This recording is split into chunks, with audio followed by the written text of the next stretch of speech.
Alô, meus amigos, mais um bate-papo com o Geraldo Câmara, que coisa boa nesse princípio de ano, né? Programas novos, coisas boas, gente que eu gosto. Foi uma série maravilhosa dessa semana, está sendo uma série maravilhosa. Hoje, por exemplo, eu estou tendo um prazer enorme de receber aqui uma pessoa que ele sabe o quanto eu admiro, quanto eu gosto do trabalho dele, quanto eu gosto de ver que um órgão que era completamente desacreditado, corrupto, sujo, de tudo quanto era jeito, hoje é absolutamente respeitado. E sou capaz de apostar que muita gente já está adivinhando que eu estou falando do Detran Alagoas. Hoje um órgão respeitabilíssimo e sendo muito bem gerido pelo Antônio Carlos Gouveia, o Cacá, meu amigo Cacá. Tudo bem, Cacá? Olá, Geraldo. Tudo Olá, bem? Os seus telespectadores, meus cumprimentos de um feliz 2016. Dizer que para mim sempre é uma honra ser entrevistado por você, porque passei a querer muito bem. Muito obrigado. Quando a gente passa a querer bem a pessoa, a gente quer estar junto. Quando a gente quer estar junto, a gente quer estar presente. E você sempre trazendo a notícia, a informação de maneira responsável, de maneira coerente. Eu me sinto muito honrado em estar nesse momento, iniciando o ano, conversando com você e com seus telespectadores. Muito obrigado, meu amigo. Você que também traz para os nossos telespectadores sempre coisas tão fabulosas. Já que eu comecei dizendo que era um órgão sujo, um órgão corrupto e que hoje não é mais, ele já está reconhecido pelo Ministério Público Federal. Não é isso? Exatamente. Foi um momento de muita alegria. E eu quero que você mostre, coloca aí no ar uma foto onde o nosso amigo está recebendo uma honraria em relação a isso, não é? Conta, Cacá. Veja só, o dia 9 de dezembro é o Dia Internacional contra a Corrupção. E o Detran de Alagoas, desde quando eu cheguei lá, criamos convênios com os órgãos de controle para justamente blindar e trazer a transparência como a palavra de ordem. Perfeito. E no dia 9 de dezembro, Beleza. na sede do Ministério Público Federal, Sua Excelência, o Procurador-Geral da República em Alagoas, Dr. Rodrigo Tenório, homenageou o Detran, dando conta de que foi o órgão que mais colheu assinaturas para uma mudança da legislação, trazendo o crime de corrupção como um crime quase que hediondo. Exato. Justificando um painel que temos na porta do Detran, gigantesco, maior do que o tamanho do prédio, onde trata a corrupção como algo absolutamente nocivo e convocando as pessoas a denunciarem qualquer tipo de desvio de conduta. E para mim foi motivo de muita alegria, porque naquele momento estavam todos os órgãos de controle, Polícia Federal, Ministério Público e tal, e o Detran de Alagoas sendo prestigiado, sendo homenageado, no momento onde a corrupção é algo que está criando um ambiente de muita nocividade para a população. Eu acho interessante que você fez essa reviravolta dentro do Detran no ano onde mais a corrupção e os corruptos de alto bordo apareceram. E tudo isso só foi possível porque eu, graças a Deus, consegui ter a cumplicidade de abnegados servidores. Sem dúvida. Para você ter uma ideia, nós temos um grupo de 289 servidores que administram e compõem comigo o Detran. Não há ninguém de fora. Toda a minha equipe é formada de servidores abnegados e dedicados, onde hoje, no dia de hoje, nós temos o Detran presente. Uma determinação do governador fazer um Detran que ficasse próximo das pessoas. Muito bem, vamos contar como é isso. Nós estamos na Barra de São Miguel, na campanha que é Viva o Verão da Vida, onde estimula a alegria, onde estimula a festa, onde estimula até você se divertir, desde que você não beba e dirija. Claro, entregue a chave. Entregue a chave para não haver constrangimento. Perfeito. E os números por si só falam na motivação da comemoração. Mais de 169 vidas foram salvas quando comparamos 2014 a 2015. Quer dizer, onde há um acréscimo de veículos dirigindo na rua, trafegando, onde há mais de 70 mil pessoas com habilitação nova no estado de Alagoas só no ano de 2015, houve uma redução de 169 mortes. Então isso já mostra que as blitz, elas têm um efeito pedagógico enorme. E essa campanha trouxe o Detran de forma inédita para 3 cidades. Nós estamos hoje na Barra de São Miguel com ônibus, com ar-condicionado, com estrutura suficiente para atender a população que busca os serviços do Detran. Estaremos no dia 15 na cidade de Paripoeira, já que tem a famosa festa do Santa Amaro, trazendo motivação para isso, e terminaremos o mês na cidade de Maragogi. Isso tudo justamente para que o Detran se faça presente, levando não só os serviços, digamos, institucionais, como também a banca examinadora. A pessoa está veraneando na praia, está com a sua família, mas o seu filho ia esperar fevereiro para fazer a sua habilitação. Vai estar lá a banca fazendo, e vamos ter também lá muito boa a vistoria essa de carro. O cidadão quer vender o seu carro, precisa fazer uma vistoria. Então, todos esses serviços agregados a trazer alento, a trazer eficácia para a população e para os usuários do serviço do Detran. Mas essas informações do ônibus são excelentes. Inclusive, você... Foi interessante que você tocou num ponto gozado, que eu estou com meu filho mais moço, vai tirar carteira, né? Vai prestar exame, tirar carteira tudo direitinho. Aí ele disse, pai, janeiro vai ser um inferno para isso. Já vou chegar para dizer que não é mais que um vá inferno. a Barra de São Miguel, que já está bem próximo. São Miguel, que já está próximo, já faz lá. Né? Agora, me conta uma coisa. Em relação à extensão desses serviços do Detran para o interior, isso é inédito. A lei seca, ela não tinha saído, digamos assim, da jurisdição de Maceió. Fizemos mais de 50 municípios, 48 municípios, com 2 do final do ano, 50 municípios com precisão, aonde gerou, naquela presença da lei seca, uma mudança de comportamento. Posso lhe afirmar que os condutores de moto, que os condutores de, às vezes, carros de praça, os famosos táxis, eles tinham uma liberdade muito grande no IV e achavam que a responsabilidade pouco valia. Hoje, o Detran de Alagoas está, inclusive, pontuando essas pessoas. Eu consegui verificar mais de 400 pessoas que tiveram acima de 20 pontos. E quando o cidadão, o condutor, tem mais de 20 pontos no ano, ele tem, por penalidade, a carteira ser retida. E consegui recuperar 170 carteiras dentro de um contexto de que as outras pessoas mudaram de endereço, não consegui localizar, mas por esses dias receberão, onde estão sendo notificadas a dizer, olha, estamos requisitando a sua carteira de volta e você no ano de 2015 teve mais de 20 pontos. E a consequência da lei é justamente você tirar essa pessoa de circulação, porque uma pessoa que tem mais de 20 pontos no ano é porque mostra que é um arbitrário no volante. Então todo o esforço que fizemos para o ano de 2015 foi justamente para trazer, minimizar, digamos assim, o sofrimento de pessoas que são vítimas de acidentes. Perfeito. E um trânsito seguro, ele resulta necessariamente na certeza de que o cidadão tem que aprender a dirigir. Daí nós temos um contexto de ações que necessariamente sobrepõe a uma ação isolada.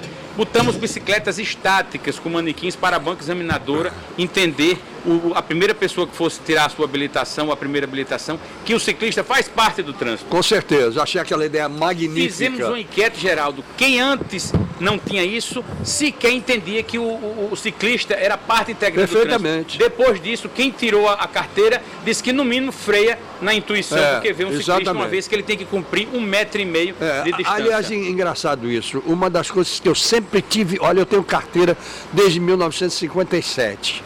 Nunca provoquei um acidente. Mas uma das coisas que eu mais medo tinha e tenho é o ciclista. Porque o ciclista, ele parece que não tem controle do veículo dele. Ele dá umas guinadas de repente. Se você não estiver muito atento, e aí é a história, né, de estar... A bicicleta estática cumprindo 1,5 metro. Exatamente. E, Geraldo, você é muito feliz quando traz esse exemplo. E eu ainda agrego a isso uma indicação que, no meu sentir, é responsabilidade do Estado não colocar a pista do ciclista. Então, você trafega numa via expressa lá do Caminho Marcelo, você tem uma via que trafega ônibus, carro, moto, ciclista e pedestre. Só que ela não tem nem acostamento. Perfeito. Veja que loucura. Então, tudo isso resulta em, para ter um trânsito seguro, cada um fazia a sua parte. E é uma estrada e má estrada. Exatamente. Então, eu quero ver quando é que ela vai passar a ser do município e o prefeito vai resolver transformar numa avenida. Exatamente. Porque você deve estar precisando disso enquanto Detran.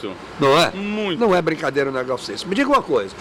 Voltou agora, o que tinha entrado e tinha saído, voltou agora nos exames de motorista o simulador. O simulador em Alagoas é algo que a gente já construiu com os donos de centro de formação de condutores, chamadas autoescolas. Desde o primeiro dia de janeiro, quando nós assumimos o Detran, a condução da presidência do Detran, uma das primeiras reuniões que eu fiz, e mantive 12 esse ano, porque cada mês eu fiz uma, com os donos de centro de formação de condutores. Muito bem. E a minha perplexidade se dava, Geraldo, porque 60% das pessoas eram reprovadas.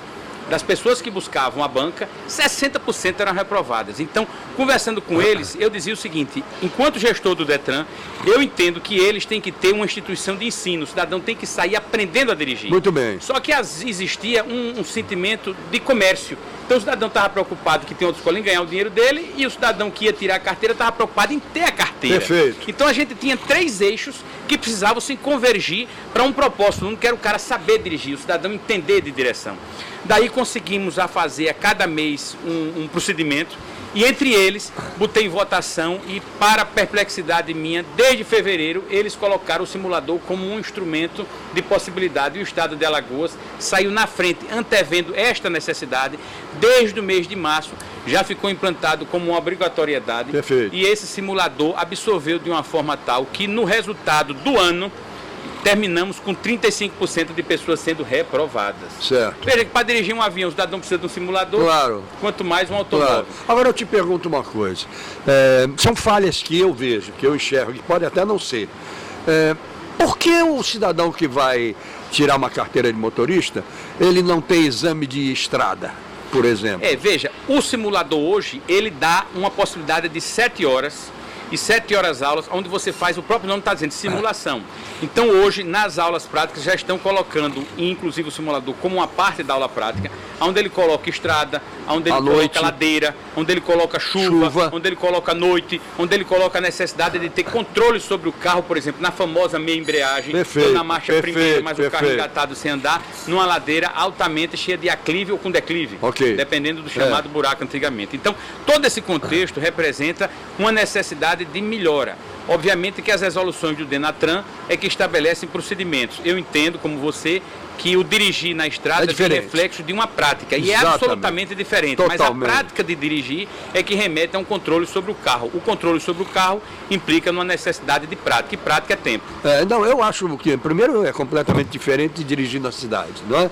Segundo, nós não podemos falar muito em estradas, em qualidade de estradas, né? Exatamente. Não podemos. Então, o cidadão tem estradas incríveis. E se ele não for um bom motorista, ele não se livra, não. E lhe digo mais, a estrada era uma via de mão dupla. De repente o governo federal entendeu de fazer 2 pistas duplas, uma indo e uma voltando. Isso. Só que a curva tem um aclive que não foi modificada. E ela era modificada para uma via de ida e vinda, e agora passou só de ida. Perfeito. Então, assim, é uma série de contextos que a gente vai passar aqui dias debatendo, discutindo, e é muito maior o problema. Entretanto... Mas lhe preocupa.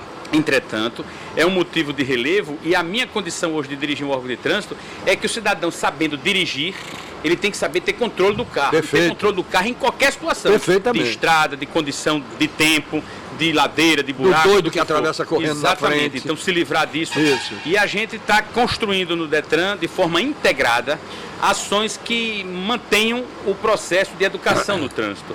Dirigir com alcoolemia hoje é algo absolutamente reprovável, porque o cidadão, por mais que beba, ele acha que sempre tem controle. Exato. Não colocar uma cadeirinha de criança no banco de trás para trazer a segurança, não colocar o cinto de segurança. Perfeito. Tudo isso remete a procedimentos básicos que evita, na verdade, aquilo que a gente chama de tragédia. Todas as redes sociais apresentaram no final do ano uma família de Brasília, uma família belíssima, com o pai, a mãe e os seus 3 filhos, que chocou de frente com um caminhão na passagem por Palmeira dos Índios. Veja, e o cidadão que chocou de frente estava com teor de álcool grande vindo a ter óbitos ali. É uma coisa absolutamente absurda. Por quê? Porque o cidadão às vezes coloca em risco não só a vida dele, como a dos seus familiares e de outras pessoas. Não tenha dúvida. Então o governo de Alagoas e o governador Renan Filho têm colocado isso como um carro-chefe.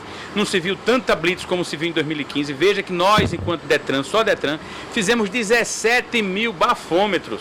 Nunca se trabalhou tanto. O pessoal da Lei Seca, eu não sei como está aguentando ainda ficar em pé, porque basta lhe dizer que nós trabalhamos nos interiores, trabalhamos na capital. E a maioria é de mulheres, né? Mulheres e homens. Inclusive, eu justifico a você que o ano de 2014 foram feitos 4 mil abordagens. 4 mil. Em 2015, ultrapassamos as 15 mil. Foi mesmo. Já pensou? Quer dizer, então a gente mais do que duplicou. E essa turma trabalhando de forma absolutamente abnegada, tentando tirar da rua justamente essa pessoa Muito que ainda bem. insiste para remeter a acidente. Você tem um inimigo que parece que finalmente estão entendendo que é inimigo de quem usa, que é o Waze, né? Hoje há uma conscientização Começa de que a ver. Ele necessariamente remete amanhã a trazer uma tragédia na vida de qualquer pessoa. Exatamente. Então a grande luta do Detran é justamente para isso. Agora, quando a gente fala de trânsito, a gente tem uma abrangência gigantesca. 1.250.000 pessoas têm cadastro no Detran. Todas as famílias têm parentes aderentes que estejam ou sendo pegos na lei seca, ou porque tiveram uma colisão, ou porque está tirando uma habilitação, ou porque tem uma multa, ou porque tem um carro atrasado. A população de automóvel no estado de Alagoas é de 780 mil veículos. Acredite que o Detran de Alagoas fez a atualização de 497 mil veículos. Então nós temos mais de 200 mil veículos de forma irregular. Que estão do ano de 2013, 2014 sem pagar os seus impostos. O que é um verdadeiro absurdo. E aí é um absurdo e gera nas pessoas às vezes até um sentimento de protesto, porque diz que a Blitz remete aquele carro para o depósito do Detran. Quero explicar à população que é uma questão de norma, é uma questão de lei e como lei e norma é uma questão de obrigatoriedade. Não tenha dúvida. Daí a razão de que o Detran está fazendo todo o esforço para conscientizar as pessoas e trazer como referência a atualização dos seus impostos, dos seus pagamentos. Isso é muito necessário, o mês de janeiro é bom para isso, né? Exatamente. É o mês de janeiro que começa o IPVA, não é? Exatamente. Deixa eu pedir licença para ir até os nossos comerciais, voltamos já. Lembrando a vocês de um empreendimento imobiliário da Rava e da Teto, que é o Riacho Doce Beach Residence. É um prédio com 303 apartamentos em Riacho Doce, na praia. Com os 303 têm vista para o mar. Você imagina que beleza um negócio desse, né? Apartamento para solteiro, para casal sem filho, para idosos, para veranista, para investidor, para tudo que você pode imaginar. Eu até brinco muito com esse negócio quando eu digo o seguinte: nessa crise toda que nós estamos vivendo, os imóveis também entraram, caíram de preço, por aí vai, mas esse nunca você perde. Um dia ele vai voltar, ele vai ter muito mais valor do que se possa imaginar. Isso eu não tenho a menor dúvida quanto a isso. Entra a crise, sai crise, mas quem investiu em imóvel, investiu direitinho, investiu bem, e muito bem. Ecoprime, que é aquela loja ali da Deputado Zelage, logo depois do Palato, onde o seu carro sai igual de fábrica, é excelente. Você entra, gasta meio litro de água. Ecologia. Tem que defender a ecologia. E sai com o carro como se tivesse saído de fábrica, é lindo. A loja da Algás Conforto, para você aprender a utilização do gás natural e do gás encanado, que não é só o fogão. O buffet da Isabel Pinheiro, esse buffet magnífico, o melhor da cidade. E essa bodega do sertão, onde fazemos o nosso bate-papo, que não tem o que dizer. Dizer o quê? É só vir aqui e se sentir no sertão. Voltamos já.